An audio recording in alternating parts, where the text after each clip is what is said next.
কয়েকদিন ধরেই আলোচনায় সরকারি চাকরিতে কোটা ব্যবস্থা পুনর্বহালের বিষয়। সামাজিক যোগাযোগ মাধ্যমে এ নিয়ে চলছে আলোচনা সমালোচনা।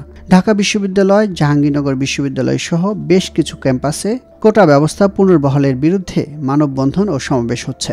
সরকারি দপ্তর, স্বায়ত্তশাসিত বা আধা স্বায়ত্তশাসিত প্রতিষ্ঠান ও বিভিন্ন কর্পোরেশনের চাকরিতে সরাসরি নিয়োগের ক্ষেত্রে নবম থেকে 13তম গ্রেডে মুক্তিযোদ্ধা কোটা বাতিল সংক্রান্ত পরিপত্র অবৈধ ঘোষণা করে হাইকোর্টের রায়ের প্রতিবাদে সংবাদ সম্মেলন করেছে কোটা সংস্কার আন্দোলন 2018 নামের সংগঠন। কোটা সংস্কার আন্দোলনের সাবেক নেতারা সরকারের নেওয়া সিদ্ধান্ত বহাল রাখার দাবি জানিয়েছে।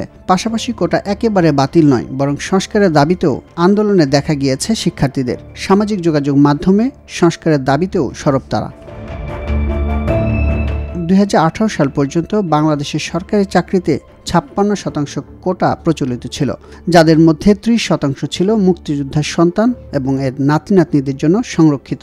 এর বাইরে নারীদের জন্য 10%, অনগ্রসর জেলার বাসিন্দাদের জন্য 10%, ক্ষুদ্র নৃগোষ্ঠীর জন্য 5% আর প্রতিবন্ধীদের জন্য 1% আসন থাকত।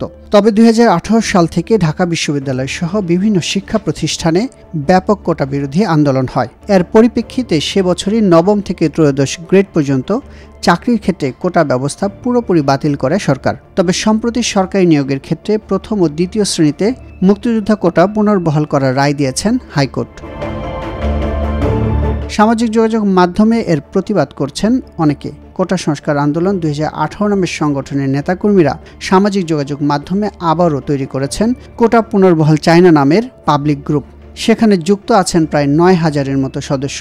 গ্রুপটিতে সদস্যরা কোটা পুনর্বহালের বিরুদ্ধে নানা রকম মন্তব্য করছেন। আবার কোটা ব্যবস্থা পুরোপুরি বাতিল চান না শিক্ষার্থীদের এক অংশ। কোটার যৌক্তিক সংস্কারের দাবিতে তারাও কথা বলছেন। সামাজিক যোগাযোগ মাধ্যমে তৈরি করা কোটার যৌক্তিক সংস্কার চাই পাবলিক গ্রুপে। পিছিয়ে পড়া জনগোষ্ঠীকে এগিয়ে নিতে কোটার যৌক্তিকতা আছে বলে মন্তব্য করছেন শিক্ষার্থীদের এই অংশ। তবে কোটা বাতিল করে দেওয়া হাইকোর্টের রায়ে সন্তোষ প্রকাশ করেছেন মুক্তিযোদ্ধার সন্তানদের বিভিন্ন সংগঠন। হাইকোর্টের রায়কে সাধুবাদ জানিয়েছে বাংলাদেশ মুক্তিযোদ্ধার সন্তান সংসদ কেন্দ্রীয় কমান্ড।